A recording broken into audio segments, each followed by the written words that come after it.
சட்டை மாறனுக்கு வேலை இல்லை ப்ரோ. அவன் சும்மா சொல்லிக்கிட்டே இருப்பான். எந்த படம் எடுத்தாலும் அவனுக்கு குறை கண்டுபிடிக்கிறது தான் அவன் வேலை.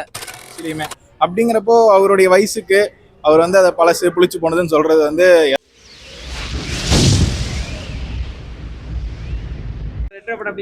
ப்ரோ நல்லா இருந்தது ப்ரோ. சூர்யா கேரக்டர் வைஸ் எல்லாமே சூப்பராக இருந்தது. பூஜா ஏஜுமே வந்து நல்லா காமிச்சிருந்தாங்க. படம் வயசில் பார்த்தீங்கன்னா கங்குவாவுக்கு அப்புறம் ரெட்ரோ வந்து மாஸ் எல்லாத்துக்கும் ஒரு பதிலடி கொடுத்த மாதிரி இருந்தது. சூப்பராக நிறைய ப்ளூ சட்டை மாறனுக்கு வேலை இல்லை ப்ரோ. அவன் சும்மா சொல்லிக்கிட்டே இருப்பான். எந்த படம் எடுத்தாலும் அவனுக்கு குறை கண்டுபிடிக்கிறது தான் அவன் வேலை.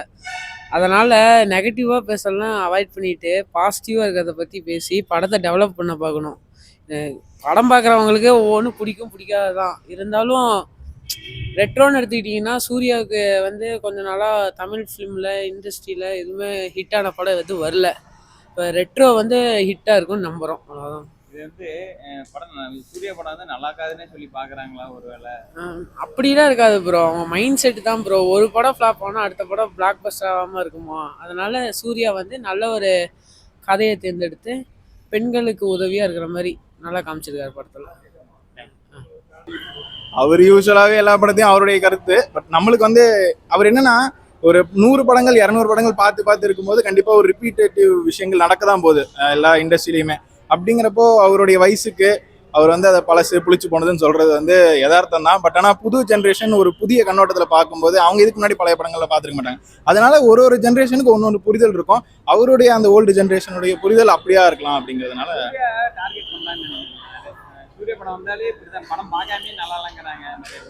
மேபி கங்குவா கூட எனக்கு ஆக்சுவலாக பிடிச்சிருந்தது.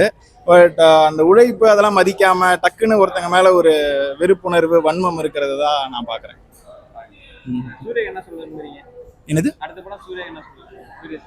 ஆப்வியஸ்லி இந்த மாதிரி புது கதைகள் கார்த்திக் சுப்ராஜுடைய ஃபேன் நான். அதனால நான் இந்த படத்துக்கு வந்தேன். சூர்யா சார் அந்த ஒரு கதைகளுக்கு ஏற்ற மாதிரி நம்ம சொல்லலாம்.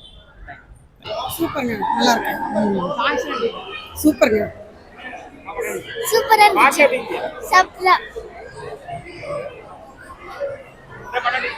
படம் நல்லா இருந்துச்சுண்ணா. சூப்பரா இருந்துச்சு.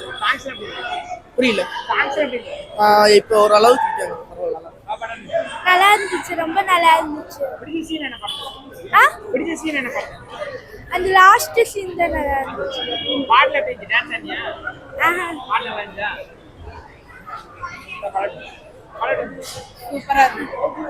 சூப்பரா இருந்துச்சு. சூப்பரா இருந்தது. எல்லாம் செம்மையா இருந்துச்சு. சூர்யா சூப்பரா பண்ணியிருந்தாரு. எல்லாரும் ஃபேமிலியோட ஜாலியா பார்க்கலாம். சூப்பரா இருந்துச்சு.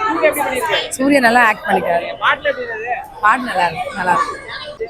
படம் நல்லா இருந்துச்சு. சூப்பரா இருந்துச்சு. நிறைய பொதுவாக கார்த்திக் சுப்ராஜ் படம்னாலே ஒரு நிறைய மெசேஜ் இருக்கும். மறந்த பழைய விஷயங்களை வச்சு கதை எடுப்பாரு. அந்த வகையில் பார்க்கும்போது இந்த படம் வந்து இந்த ஹிட்லருடைய அந்த சாவு இருந்தது இல்லையா, அதை வந்து ஒரு சிம்பாலிக்கா அந்த நாசர் செத்ததை வந்து காட்டினாரு. ஸோ அந்த வரிசையில் எப்போதுமே கார்த்திக் சுப்ராஜ் வந்து ஒரு சோசியல் மெசேஜாகவும் இருக்கட்டும், மறந்த பழைய விஷயத்தையும் நல்லாவே சொல்லுவார். நல்லா எடுத்திருக்காரு படத்தை. படம் நல்லா இருக்கு. சூர்யா வேற லெவல் பெர்ஃபார்மன்ஸ் பண்ணியிருக்காரு. நல்லா இருக்கு ஓவரால். நிறைய பேர் நல்லா இல்லைன்னு சொல்றாங்க. இல்லை நல்லா இருக்கு. ஓவராலாக நல்லா இருக்கு. கங்குவா நெக்ஸ்ட் படம் கம்பேக் கொடுத்துட்டாரு. நல்லா இருக்கு. வேற லெவலில் இருக்கு.